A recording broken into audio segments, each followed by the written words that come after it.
Good morning. We're starting now the next letter number 19 in Iggeres Hakodesh. So just to understand, not every letter is a letter.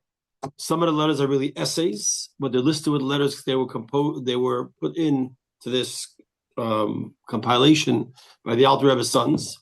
The letter 19 is actually a combination of two letters addressing primarily, it looks like it's a letter addressing Torah, which is what it is.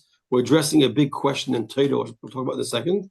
But really what it's addressing is a much, much bigger issue. The interaction with Hashem and the world.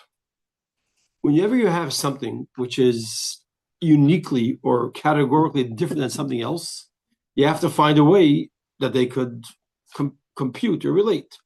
We're not even talking about trying to fill a cup of coffee with a fire engine hose. That's obviously it's impossible.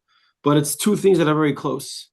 But it's such an extreme that there's nothing in common, because a fire engine hose, while it's vastly and in amounts and quantity, it's huge amounts coming out, but it's still the same quality. It's water. Try to come into a cup. The problem is coming too fast. When you have godliness and the world, there's such a vast divide. How does godliness and the world interact? So to explain that, we have to talk about something called Torah. Now, if we went back in history, we discussed Torah and the relationship with Torah a few different times in Tanya. We spoke about it once when I'm not going to remember all the times, but two that come to mind is when we spoke at the beginning of the difference between Torah and mitzvahs. That Torah becomes part of us. Mitzvahs, we said, are like clothes. When you put on clothes, you could take it off too. I could dress up now with a suit, and I could dress up tomorrow morning to work in my garden. I could dress up as a clown, and I could dress up as a pilot. I mean, clothes are just mitzvahs. You don't have to be something to experience a mitzvah. I could, even though if 90% of the day I walk around with grungy clothes as I work, let's say, in a factory, I could still put on for a dinner a beautiful suit. That's not a contradiction. It doesn't mean I'm fake. It means right now I'm experiencing this.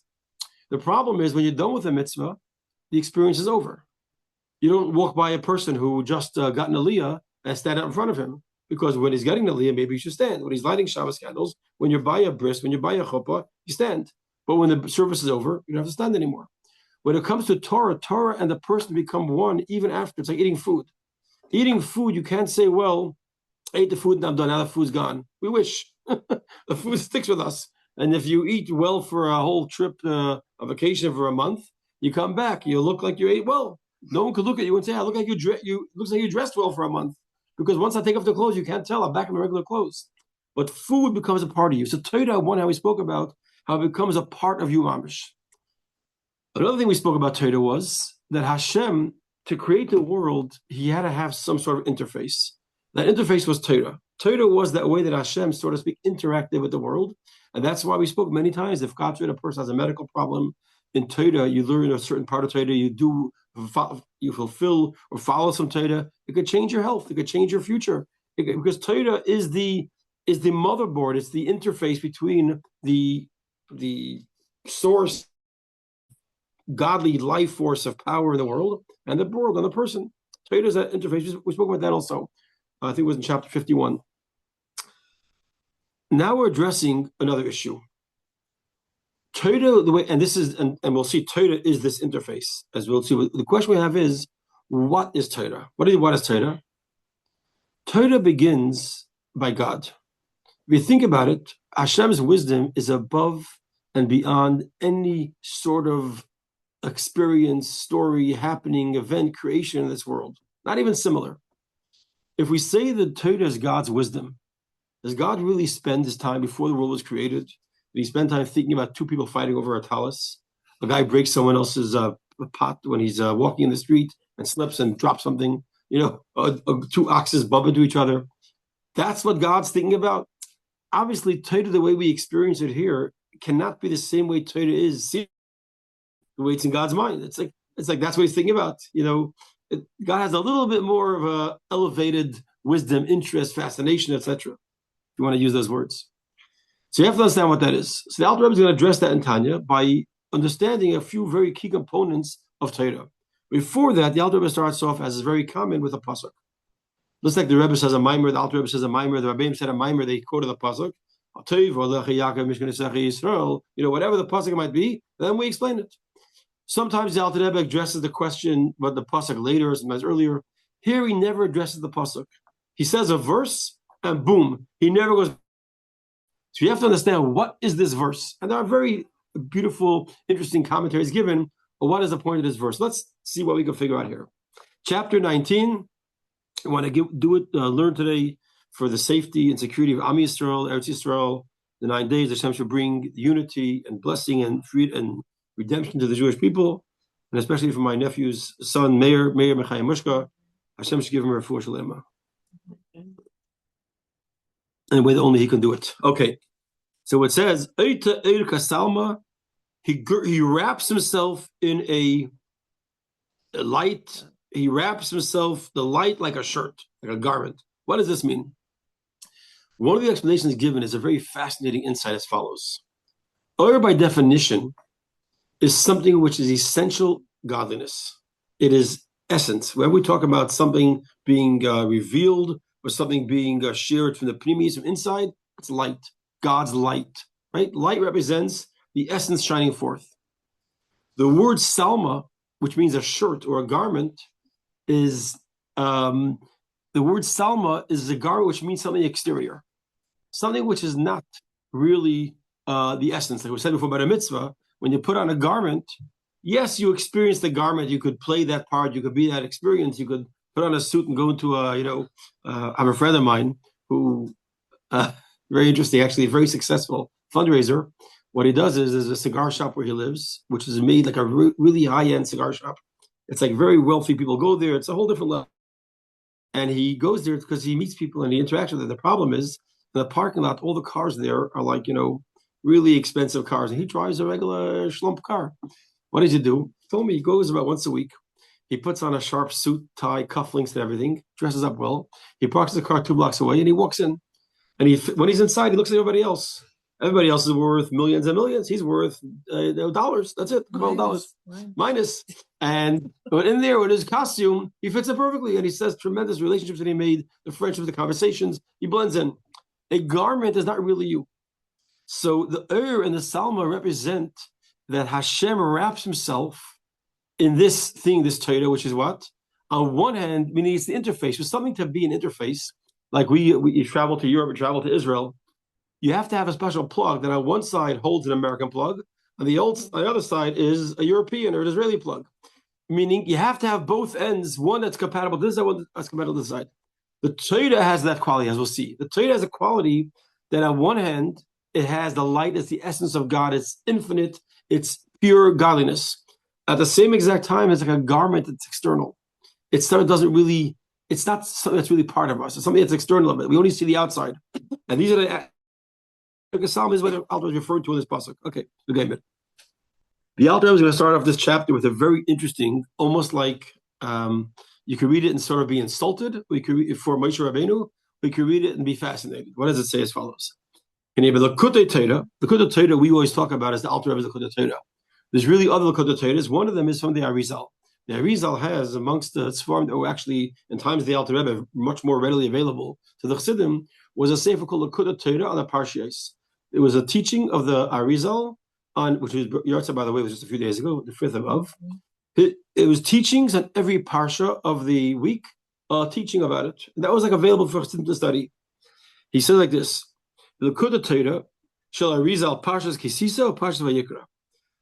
There's 2 topics that he addresses in the parshas of Kisisa and the parsha of Vayikra. In the portion of Kisisa, he's talking about where it says Uriisa es acherai uponei le'yira'u. Hashem tells Moshe Rabbeinu, who wants to see Hashem's glory, it says there, Hashem tells Moshe Rabbeinu, you will see my back, you will not see my face. That's the famous thing. Told to hide in the rock, he passed by him, etc. You will see my backside, not my face. The other pasuk from Vayikra is the first word in Vayikra is a small aleph. So it's discussed there in both places. The Arizal says that these 2 indicate something fascinating. Moshe Rabbeinu, with all his greatness, was not able to understand the depth of God's Torah and the depth of godliness. What does that mean? He never saw God's face. He saw God's back. He was only able to see the backside of God. Secondly, Vayikra, the aleph is small. To say Moshe's comprehension was very small compared to when Hashem called him Moshe Vayikra, it says it was small. He didn't have a full understanding. And we're going to ask a question in a minute. But before we get to the question, let's see how strong the Arizal makes a statement. Now, the Alter Rebbe is not quoting word for word the Arizal. He's what's it called when he put it in his own words. He's paraphrasing. It's word. He's paraphrasing. He's saying in his own words what the Arizal says at much greater length. What does it say there? Kosas, the Arizal writes, Ki asogas Moshe Rabbeinu olav shalom, the understanding of Moshe Rabbeinu of blessed memory. It was not the true level of Chachmei Allah, the high level of Chachma. That means, let's read two more words first. Hanikra Abada Atzilus, which is called the father of Atzilus. Now, the question we have to ask is, why does he have this double expression? Chachmei Allah usually refers to the Chachma of Atzilus. Abada Atzilus also means Chachma of Atzilus. So what's the Alter Rebbe saying here? See, Chachmei Allah can also mean something else. If we go back for a moment, that picture, the chart of all the spheres, you have the 10 spheres. You have Chachma, Bina, Das, then you have Chesed, Gvura, Tiferes, Netzach, Yesod, then you have Malchus. And we have to know that for this, it's a very Kabbalistic worded chapter in the beginning. So we have to understand what these words, just remind ourselves what these words are. Chachma, Bina, Das is the cognitive or the intellectual parts of godly expression. That's Chachma, wisdom, Bina, understanding, knowledge, or we're going to say conception, comprehension, and application. Different ways we could translate technically Chachma Bina Das, but those are the intellectual parts. And then you have the emotive traits. You have Chesed, Gevurah, Tiferes, Netzach, Yesod, Malchus. Chachma is the top of that. But usually when we talk about Chachma Elah, we're talking about the Chachma of Atzilus. But Chachma Elah could also mean of the levels that came before that. What came before Atzilus? You had Adam Kadmon, you have Akudim, you have all different world levels that came before. That means you have above everything is Keser. Keser is the top. But then you have things that are always before Atzilus. So he says even Chachma Elah, Moshe Rabbeinu, which is above Atzilus, Moshe didn't comprehend. But even Chachma of Atzilus, isn't this? Even Chachma of Atzilus, Moshe couldn't comprehend. That's what he says here. Hanikra Abada Atzilus, not just the Chachma Elah, which is the higher levels of Chachma above Atzilus. Even Abada Atzilus, even the level of the father of Atzilus, means the Chachma of Atzilus, he couldn't understand it. And then he says, "V'kol shekain, furthermore, for sure, v'sfiras hakeser, certainly when it comes to keser, shalamayla mem, which is above it, hanikra arach anpin, which is called arach anpin." Now again, we have the same question. Keser, as we know, has two parts to it. Okay, we're talking about that Moshe Rabbeinu didn't. Arizal writes that Moshe Rabbeinu didn't have an understanding of even of Chachma of Atzilus, certainly not Keser above Atzilus.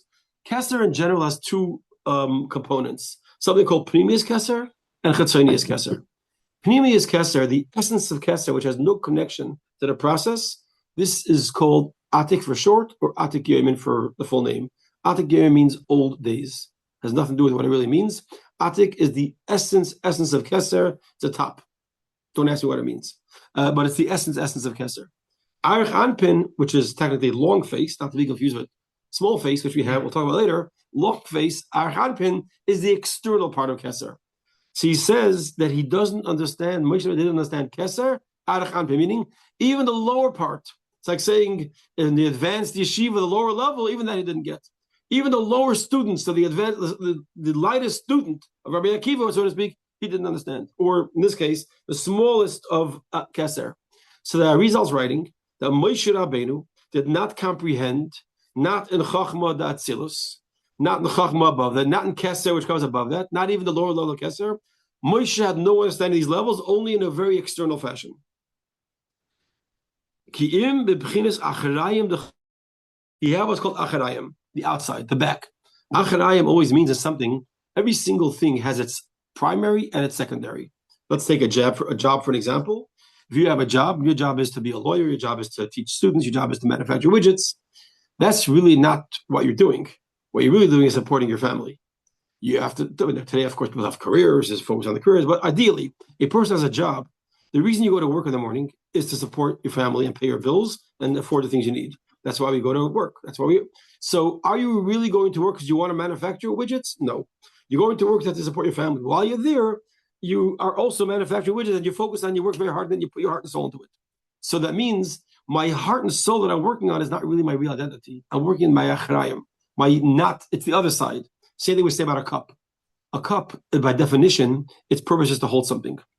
The fact that I might put a handle on the bottom or a key in the bottom to hold it, that's not what the cup is. That's a feature. I need to hold a cup, or I need a handle on to hold a cup.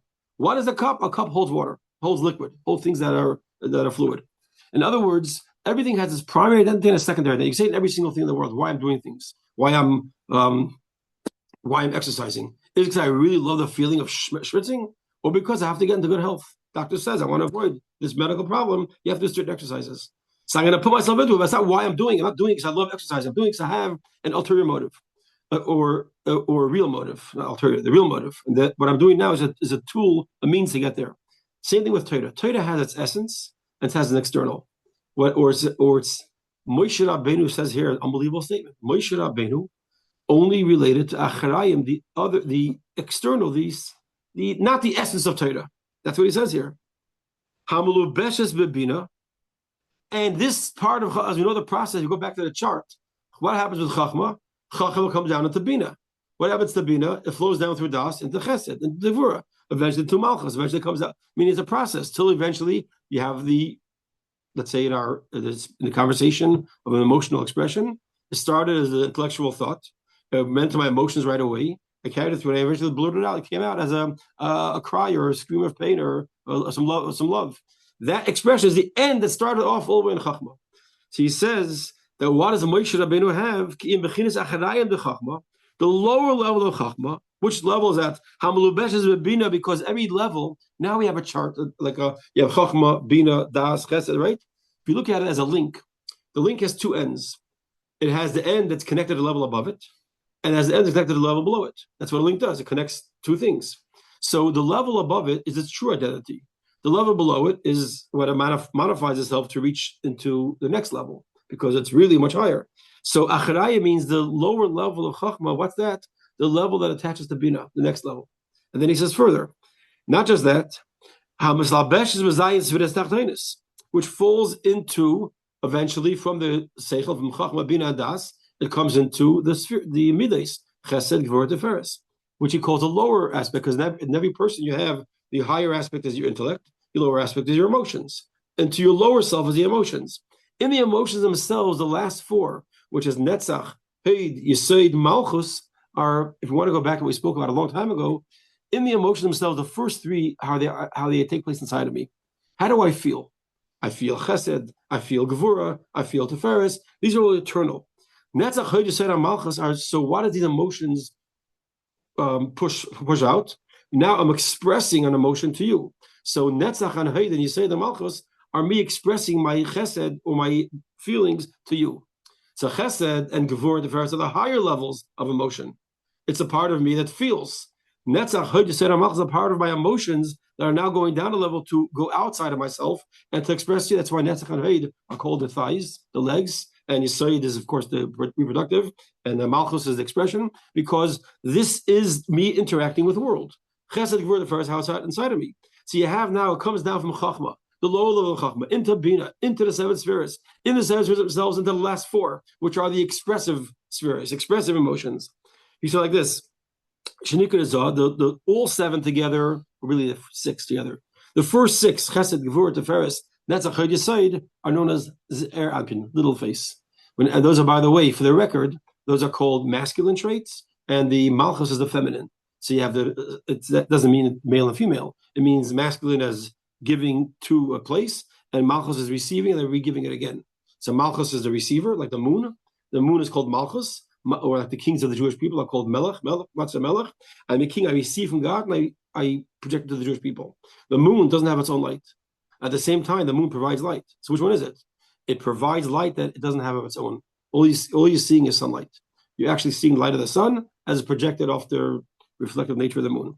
So Zah is the masculine that gives, and Malchus that receives and reproduces. That's why you have a child, etc. So he says this is called Zah, Seid HaTorah. That is the source, the foundation of Torah. Umespashetes ad Seid Dalet Sviris Tachtones, and those flow down and become the four lowest Sviris, which is Netzach, which we said was resilience, Heid, submission, Yud is attachment, and Malchus is charisma, is sharing my expression. So and that's what Moshe felt. Moshe didn't feel Keser, he didn't feel Atik, he didn't sense Arich, not all the way down. You know what he got? He got the lowest of the spheres down to Netzach Yisrael Malchus in this most basic form. That's what he got in B'chinas Pnimius. B'chinas Pnimius Netzach Yisrael Malchus. Moshe Rabbeinu experienced the inner, meaning everything else he got Acharayim, the outside, the not the true essence. But when it came to the last four levels, that's where Moshe was at. Now here's the question. He goes, before we get to the question, let's go to the 4 lines. But above Netzach Hod Yisod Malchus,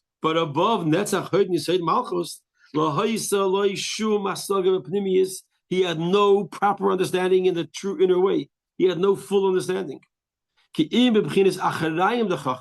had only the external level of Chachma. As we said, the Rebbe goes into why he says it twice. I didn't fully understand this. I'm not going to explain it, but he goes over. The Rebbe said the second time he doesn't. He goes into a lower level of expression. I don't really see the difference. I'm just going to repeat how he translates it here. He goes again. It gets the external level of Chachma that comes down into Bina, that comes down to Pnimis, that's a Malchus. Beside Neivles Chachma, in the foundation of what's called Neivles Chachma. What's Neivles? Neivles are fruit that didn't fully develop and they fell off the tree. A lot of times you have a tree that the fruit are full and they're sitting on the tree and they're ripe. Sometimes for some reason the fruit falls off before it's ripe. It could be the wind, it could be a weak branch or something. Those things lying on the floor are shriveled. They are, on one hand, are absolute fruit of the tree. They are nothing more than a fruit of the tree. On the other hand, they have nothing in common with the tree. They don't have the same flavor, they don't have the same taste, they don't have the same juiciness. They're completely different. So noivles refer to fruit that have fell from the tree before they had a chance to ripen and they dried out and withered. So he says, Moshe Rabbeinu, that's what he got of Torah. Because that's a Chaydish Seid Malchus, his lowest level, are like you have Chachma, you have Keser, you have Chesed, Gevurah, and then you have the dried out fruit. It looks like a piece of buxer. It looks like a dried out, been sitting in the closet too long, an old onion. That is what Moshe got. And that's what's unbelievable that the Rizal says this. She bechinas za b'chachma shel ma'ila Torah. Shehi bechinas za. Noivles is a level above the Torah. Like it says, Moshe Rabbeinu, Hashem says, you will see my backside and my face you won't see. Says the Rebbe, says Alter Rebbe, Ayin Sham. Go look yourself what the Arizal wrote. Ayin Sham means look there. Yeah. Go read, look at the Torah. Also look in the book of Nevuah, another book of the Arizal. Yeah. So you want to tell me that Moshe understood less than generations later? That is the Alter Rebbe's question now. You are asking what the Alter Rebbe is asking. Very good. It's exactly what he's going to ask now. He's going to ask the following question. I want to give an introduction for a second. Moshe Rabbeinu is not just a great prophet, as we'll see. Moshe Rabbeinu, it says, and this is very, very important because it's important for understanding Torah. It says, Kol Masha Talmud Vasik Asig L'Hischadish Nitn L'Moshe B'Har Sinai. It says every single authentic teaching that will ever be taught by any student in yeshiva, Moshe already taught it. That means nothing new is coming out. Nothing new under the sun. If some rabbi, the Rogachover, who's a great rabbi, he comes and teaches a tremendous, deep idea in Torah, Moshe already said that already. Whatever you're going to come up with, he said. The difference is, it's like what happens in the womb of the baby, in the mother's womb. The baby learns Torah, and then he forgets it, and then the mouth touches him here. The famous thing that says in the mother's womb, the child is taught the entire Torah. The mouth touches his lip here, he forgets everything, and when he's born, he starts again. And the question is, what was the point of learning it? Because if you Torah is something you can't, it's like being Jewish. You can't become Jewish if you're a Gentile. If you're a ger, you can become Jewish. What does a ger mean? I have a soul. It's inside me. It's concealed. For some reason, I was born into a non-Jewish family. And the only way to get my soul to come to the fore is to do a conversion. And the Rebbe said it opens up the lockbox where the soul is and it comes out. But that's why it says in the Chumash, ger shenes gayer, a convert that converts. You don't say I'm putting toast in the toaster. Put bread in the toaster. Why does it say a convert? It should say a Gentile that converts. So the Rebbe explains, Chassidus explains, it's impossible for a guy to become Jewish. The only way to convert is if you already had a neshama, and that neshama means you already have a status of a ger. But to come out, you have to do a process of gerus, and it comes out. That means you always had a neshama. The same thing is true if a Torah before, they can never learn Torah again. Torah is not something which, you know what, only Yidden could learn Torah, only Yidden could experience it properly. and only if you learned it once before. And therefore, when you learn Torah later, actually, I'm revealing something that was deep in how these trauma experts and psychological experts go back deep into your childhood to figure out some incident that happened, why you have a tendency to poke people in the eye. What happened to you when you were a little kid? Your brother hit you with a pencil, please. So you have there's a trauma in a positive sense, a good trauma, and that is a good event. Torah was taught you, and what happens is you reveal it throughout the experience of life. Torah that's what the story is. So when a Talmud goes and teaches Torah, learns something new, he's just learning what Moshe taught already. Moshe taught it from God, because Torah is not man's wisdom. Torah is godly wisdom. If you say a person come up with something new, that means, so you have God's Torah, and you have the Rogatchover's Torah. The Rogatchover, your Torah is pretty sharp. No, everything came from God. Rogatchover was fortunate to be the one to discover and uncover this truth that was already taught. And that being the case, and Moshe Rabbeinu taught the Gemara, everything Abaye Rava said, everything the Rebbe say for bringings, till Mashiach will teach fresh stuff. As the Mashiach, when he comes, he's got fresh stuff to teach. But until Mashiach, we're all revealing God's Torah. Otherwise, it's not real. What? I'm going to manufacture Torah? Wow, who do you think you are? So Moshe Rabbeinu taught it. So the question is, if anyone studied it, means Moshe knew it already. That means any single thing you're going to teach, whether it's the Arizal and the Baal Shem Tov and the Rogatchover and Abaye Rava and the Alter Rebbe, everything was taught already by Moshe Rabbeinu. See, what do you mean? That's first of all. Second of all, we're going to find the Arizal does talk about Chachma. We're talking about right now. We're talking in this paragraph right now about Chachma. I just gave a little 30-second chat. Big face, small face, little face. Chachma, Bina, Das, Keser, Gvura. So if all these things are stuff we learn about in Chassidus and we try and understand it, which is the second question why somebody once came to the Rebbe. I forgot who it was. And he was learning Derech Mitzvah Secha. And he told the Rebbe that the Derech Mitzvah Secha is a very basic, I call it basic because that's what it's called, but it's really above my head. But it's a basic foundational study of the mitzvahs. It was written by the Tzemach Tzedek, and that's what we learn Shabbos afternoon with the guys who come at Shabbos afternoon. So he wrote to the Rebbe that I don't understand it. It's deep. The Rebbe says to him, not in these words, but welcome to the club. Our goal is not to really understand it. Just try your best. These are levels above us, but the Arizal understood it. The Arizal went and explained what is Keser, what is Akudim, what is the Kudim, what is Tzimtzum, what is all these things. You're going to tell me that Arizal knew more than Moshe Rabbeinu. It says, well, like, come Navi B'Yisrael Kamesha. There never was a prophet like Moshe Rabbeinu. How could you say that Arizal knew this and Moshe didn't? The Rashbi, the Zohar. Zohar spends his entire thing talking about Atzilus and Keser and the Ur and Seif and all. How could Moshe Rabbeinu? Nah, Moshe, I'm sorry, you weren't approved for this. You got a level 3 clearance. The Arizal got level 5 clearance. That's what the question is here. The question is, and we'll finish with the question today, and we'll give a hint to the answer, then we'll go next week. It says like this. It says there never was a prophet, no one who saw godliness like Moshe Rabbeinu.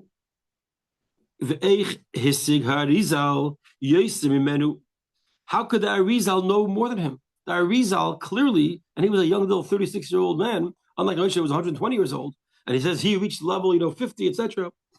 V'darash kama derushim, and the Arizal writes and expounded many Hasidic discourses, b'bchinas primius, in a most detailed, profound way. Afilu b'sviris u'madregas rabish shemal mechachma v'keser atzilus, things that are above keser and chachma atzilus. So what do you mean that Moshe Rabbeinu couldn't understand that Arizal did?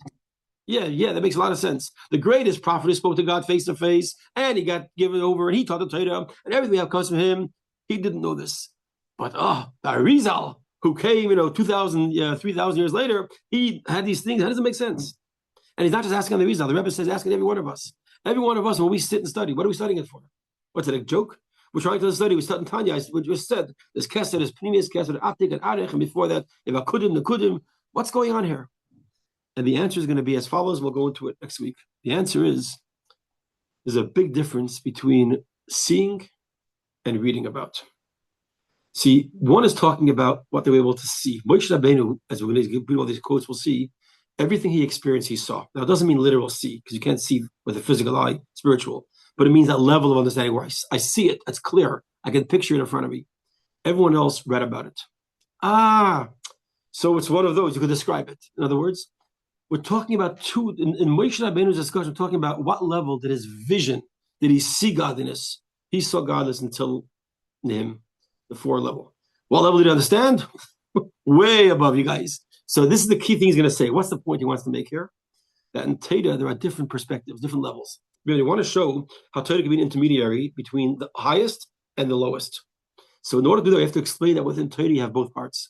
And the Alter Rebbe is going to go now, as we'll discuss next week, how within Torah you're going to find there's the Moshe Rabbeinu level of study Torah, which is seeing and vision clearly. Then there's the discussion about it, that you can't compare someone who, I just give you one example, I'll finish with this. We learn smicha today. Nowadays we learn all about the kosher animals.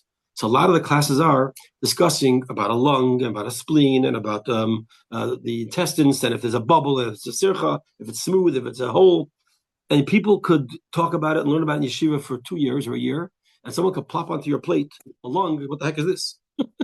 I've been studying. I could talk about it for 16 hours, but I have no idea what it looks like. Now with AI and with videos and digital, and now when someone learns the halacha, so they see a cow and you see an image and you see it in front of you. Now you're learning about the laws of kosher. I know exactly what we're talking about. I see. That's what it means that the part that didn't fit with all the intestines and the spleen. It's suddenly so clear because now I can see it. You can't compare. People used to learn treifis, the laws of kosher animals, before we could see them afterwards. And a guy could literally expound for an hour on a kashrus of a lung, and someone could put a lung in front of him, he won't know what it is. Because I don't know what I'm talking about, I just know all the stuff, This is a Moshe Rabbeinu. Moshe Rabbeinu saw the lungs, he saw the thing. And this is what we're going to go here and take it next week.